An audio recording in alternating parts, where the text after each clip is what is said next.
Some of them, they feel that actually can take advantage ya utu kama wetu. That is why you see in yesterday's headlines that some people are questioning our integrity.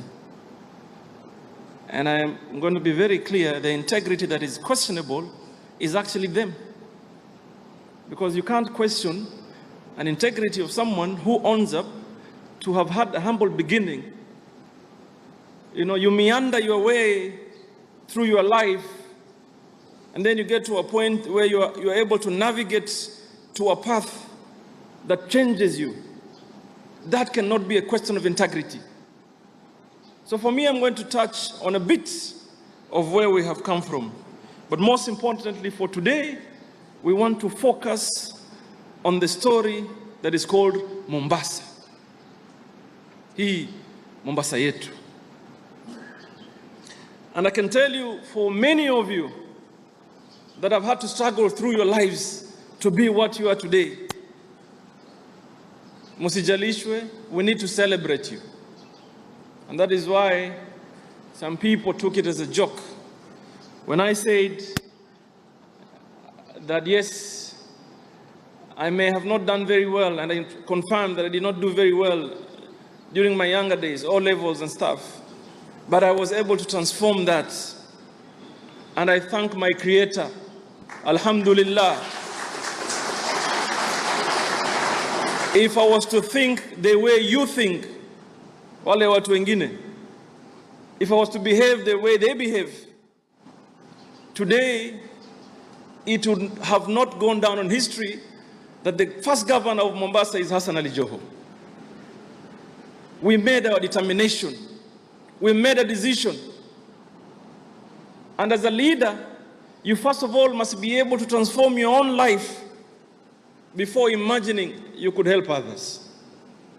And that is where we are. So safari ya Mobasa sio fupi, ni ndefu. This really is the only county, first of all, that doesn't have even an own source of water. This is a county that does not benefit in any way from the natural resources ambazo ziko hapa kwetu. It has been a struggle. Even the formation of the Jumuiya ya County za Pwani was driven on the context how best we can be able to pull together as a people so that our people can benefit from their natural resources. Last night I was driving from the airport and I felt sad that even as governor, I have to struggle through traffic. This really is the county, and the only county in the entire republic that has to have not less than 10,000 trucks on a single day, every day of our lives that come from the port of Mobasa without a single benefit that is left behind for the people of Mobasa. So when we want to pick that debate, we are seeing hawa ni wale watu wale wa kutaka vitu viwe vyao. It's not about vitu, really. It's about people. Can you imagine the billions that is generated from the port of Mobasa? But a small fraction of it, if it was left, and we had focused on support infrastructure for the ports, all of us will get an opportunity to better our lives. Can you imagine if this port here, right next to us, was given to you as the people of Mobasa? How immensely it would have changed your lives. So when we pick this engagement or this debate on matters of devolution, for us, we understand very well that it will and it can change the lives of the people to the better. And that is why we're here today. So, tumetembea hii safari. We've been able to achieve quite a lot, but certainly there's a lot more that continues to happen and needs to be done. We have looked at afya, and let me tell you, usisikie story ya mtu. And I even had an engagement with some of my brothers from the health fraternity who told me the question that someone needs to ask themselves is that where were we in matters health when devolution came to being? That is the question. Where were we? And then I wanted to particularly pick on one important project for us. And this instance is the Coast General Hospital. And I want to thank the people who have worked with me, the board of the Coast General Hospital, the administrators, the doctors and the nurses. We have been able to transform how we offer services at the Coast General Hospital. Let me tell you, it may sound as a joke. And when we all of us read that Mandera was celebrating the first C-section under devolution, cesarean, ile mnafanyanga hapa kila siku. They celebrated, they actually held a function to celebrate the first C-section done ever in Mandera. We here in Mombasa, during our time, and I thank God we successfully were able to hold the first open heart surgery in the Coast General.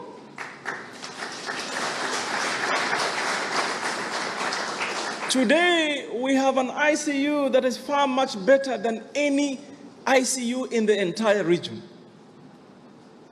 Very well equipped, clean, affordable, and it saves the lives of the people of Mombasa and by and large the entire region. Today, we have the first cancer center being done at the Kgeugeu General Hospital. We have a chemotherapy center here at the Kgeugeu General Hospital. The basic standards of the hospital have drastically improved. So people are comfortable. And this really is what we should celebrate as a people. And then that gives us the impetus to want to demand more for devolution.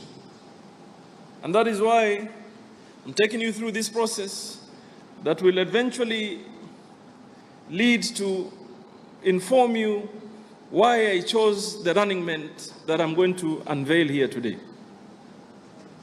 Because I believe County of Mombasa requires leaders that can travel, can sacrifice, can put their lives on the line on behalf and for the people of this region.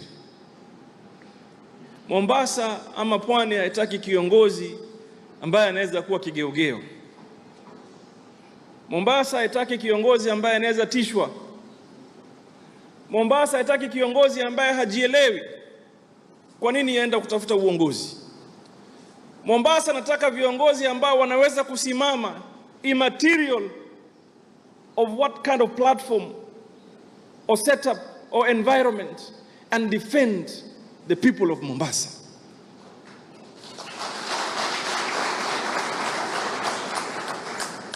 Mombasa needs the kind of leaders who will be able to say what it is, the way it is, when it is, without fear or favor. We have suffered. You cannot discuss in this country matters of historical injustices without a mention of Mombasa and by and large the coastal region. It makes it even worse because there is what we all along have been addressing as historical injustices, but what we are seeing today, there's a lot of current injustices that is happening now. And as leaders, we must be able to stand and defend our people. Priority number one ni kusimamia haki za watu wako, because they don't have a voice, but we do. We do. Professor Matela hawezi kwenda kusimama akaongea wakati Uhuru anatudhulumu ama Ruto, but I can do it. And I have no regret, I have no apology. So therefore, hapa Mombasa, we need the kind of leaders who will be able to join hands with us and defend what is right for the people of this region. Ndio maana mimi nataka niwaambie, scrutinize. I'm not going to speak about how many CVs we looked at or how we profiled people. We looked at who in our midst believe in what we stand for, who can travel this journey with us. Na sisi pia ni binadamu. Unajua, when you are in leadership, you must be able kutizama ya mchana na ya usiku, yaliyoko na yasiyokuweko. Sivyo? After all, we are human beings, isn't it? So for me, I am entrusted with leadership by the people of Mombasa. So many people fought me, and in fact, nilitoboa by grace of my Allah subhanahu wa ta'ala. That is what I am today. Because if you looked at the 2013 elections, ile opposition ambayo niliona ilikuwa ni ajabu. Matajiri washikana na watu wengine wengi, and they called me all sort of names to oppose me. Lakini Mungu alikuwa ashaandika, the first governor of Mombasa shall be Hassan Joho. So for the last 5 years or 4 years or so, wamejaribu kila namna to change that. But God has shown them that what He wills or wants to happen, no human can be able to change that. Wamejaribu. Kuanzia Uhuru Kenyatta to the last institution that is under Jubilee government. Wamejaribu all that they can. Lakini Mungu hajataka. Na mimi kwa sababu naamini Mungu sana, nina imani kuwa hata hii 2013 Mungu hajataka, hii 2017 hii 2013 mpaka 2017 wamejaribu. Nina imani kwa uwezo wa Mwenyezi Mungu, hata hii 2017 Mungu hajataka matakwa yao, tutatoboa vile vile inshallah. Wanang'ang'ana, wanasema ati they probably would find a way for me not to be in the ballot. Let me tell you, kuna kitu inaitwanga daydream, ile kuota mchana. Tena unfortunately for them, wanaota wakiwa watembea, hata sio kama mkaa mzubaa, wanaota wakiwa watembea. Kwa sababu umaskini wangu wa utotoni sio sababu ya kunihukumu. You can't judge me because I come from a humble background. Mitaa hii, and I have told my story before, I used to leave I actually left my childhood. I did not enjoy my childhood kwa utotoni to try and earn a livelihood because I come from a humble background. And I've told you guys before, when I used to leave Serani Secondary School here at Form 2, I used to come to Old Port here. And some wazees here will tell you, they remember me here. To do what? Kufanya kazi ya uhamali hapa. Hapa. Wasomali wanaleta meli zao hapa, za mafriji, za mascrape. And I used to come here. And in fact, if I found an opportunity to kukimbia skuli mapema, so I can come here and nipate some 50 bob, I would do it. Sio maisha rahisi. But that enabled me kuishi at that time, nijilishe, and at the same time to contribute positively to my family's support, and then also pay a bit of my fees. I was not paid for school fees by any bursary fund. I did not. I never had that privilege. So yes, I struggled. And so that you know, hawa watu ambao wanazungumza kuhusu integrity, they are the ones with questionable integrity, because you know very well, if you do not do well in all levels, it cannot be that it is the end of the road for you. The academia is here. This fraternity, engage them. Wacha kuwa hata ukuperform vizuri, hata ikiwa hukufanya kabisa, you can begin at some point. Unajirecollect, unajipanga, na unasonga mbele. That's why I tell them, for those that were very lucky to get their first undergrad, probably 2 or 3 years, depending on the program. For some of us, to qualify and to get our first undergrad took over 7 years. Because we traveled that journey.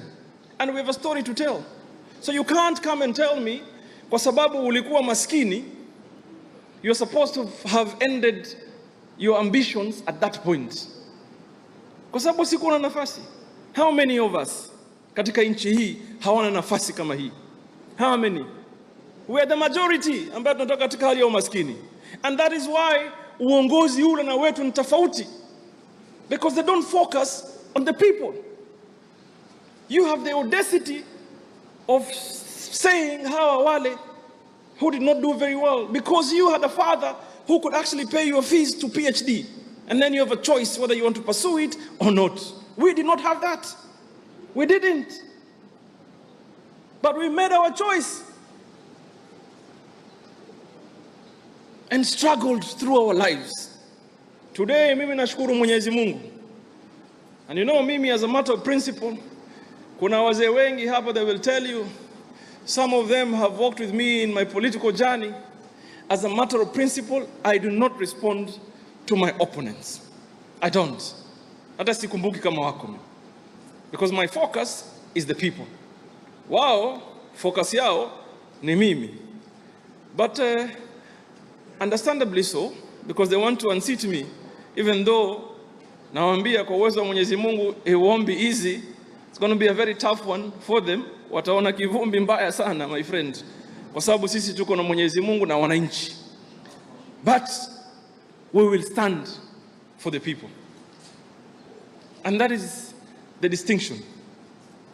That is where the line is. Baina ya sisi na wao. So for us, as Mombasa, we have begun the journey to realize our vision on how best we can transform Mombasa into a regional commercial hub and better standards of living for you. That is why part of the criteria I used in picking a potential deputy governor is that someone must have the ability and the capacity, the zeal, the energy to be able to implement our agenda as a county. So nimeangalia hiyo na nikaona huyu jamaa, if inshallah, maybe I should say when, inshallah, when we form our second government in 2017, I should be able to hand over our Vision 2035 to the office of the deputy governor to tell him, now it is your duty to implement this.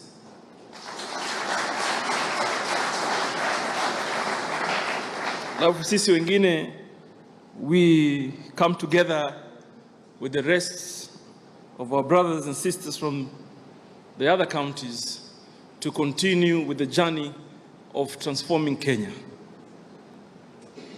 And I want to tell you, mujipange. Kwa uwezo wa Mwenyezi Mungu, many of you are believers, in fact all of you are believers here. Kwa Mungu, kutenda ni rahisi sana. Sisi tunataka, yeye anasema hiyo. Si ndio? Some of you would, if you were to be given an opportunity to tell your story. Kama professor, sikudhania kwamba they even imagined that at some point utakuwa ma professor. Some of them probably they used to walk along Miome.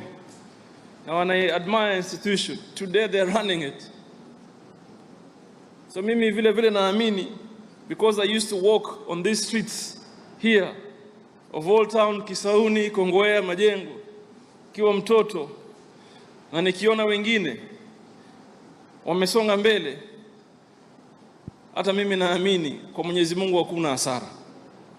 So at some point I want to tell you, and it is possible, tuombe Mungu tu, we can hold gatherings such as this one in the State House of Mombasa here. It is possible. Ajua mimi natoka hali ya umaskini jamaa. Nikimwangalia mtu, I used to look at the children of waheshimiwas, watoto, na nashtuka. Niangalia huyu mtoto wa mbunge bana. Sikuamini kwa sababu Mwenyezi Mungu alikuwa amefanya uamuzi, mimi mwenyewe nikaja kuwa mbunge wa Kisauni.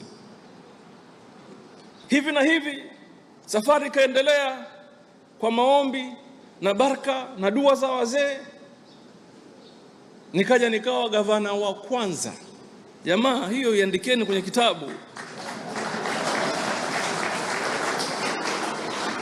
Gavana wa kwanza wa jiji hili zuri la Mombasa.